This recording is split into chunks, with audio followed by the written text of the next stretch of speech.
മടക്കയാത്ര എത്ര ഭംഗിയുള്ള ഒരു സ്ഥലത്തേക്ക് പോയാലും അനിവാര്യമായ ഒന്നാണത്.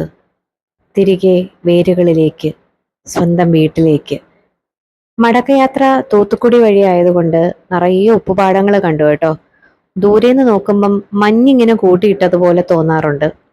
എനിക്കെൻ്റെ കുളു മണാലി ട്രിപ്പൊക്കെ ഓർമ്മ വന്നു. ആ ട്രിപ്പ് എനിക്ക് ഒത്തിരി ഇഷ്ടമായിരുന്നു. തണുപ്പ് മാത്രം അസാധ്യമായിരുന്നു. ട്രിവാൻഡ്രം എത്തിയപ്പോഴേക്കും തന്നെ മനസ്സിനൊരു സമാധാനം തോന്നി. ആഹാ, നമ്മുടെ നാട്, അതിൻ്റെ മണം. എനിക്ക് ഒത്തിരി ഇഷ്ടമാണ് ഈ റിട്ടേൺ ട്രിപ്പ്. അല്ലെങ്കിൽ നമ്മുടെ നാട്ടിൽ വീശുന്ന കാറ്റിന് വേറെ മണവാ. അവനവൻ്റെ വീട്ടിലേക്ക് കയറി വന്ന് നമ്മുടെ വെള്ളത്തിലൊരു കുളിയൊക്കെ പാസ്സാക്കി കഴിയുമ്പം ഒന്ന് ഫ്രഷ് ആവും. പിന്നെ ട്രിപ്പ് കഴിഞ്ഞ് വന്ന ഉടനെ തന്നെ പെട്ടിയെല്ലാം അൺപാക്ക് ചെയ്ത് തുണിയൊക്കെ കഴുകി എല്ലാം ഒതുക്കുന്ന സൈക്കോ ആണ് കേട്ടോ ഞാൻ. നിങ്ങളും അങ്ങനെയുള്ള ഒരാളാണോ? അതോ 2-3 ദിവസം കഴിഞ്ഞ് പെട്ടി ഒതുക്കുള്ളൂ? കമൻറ്റ് ചെയ്യാൻ മറക്കരുത്. ബൈ.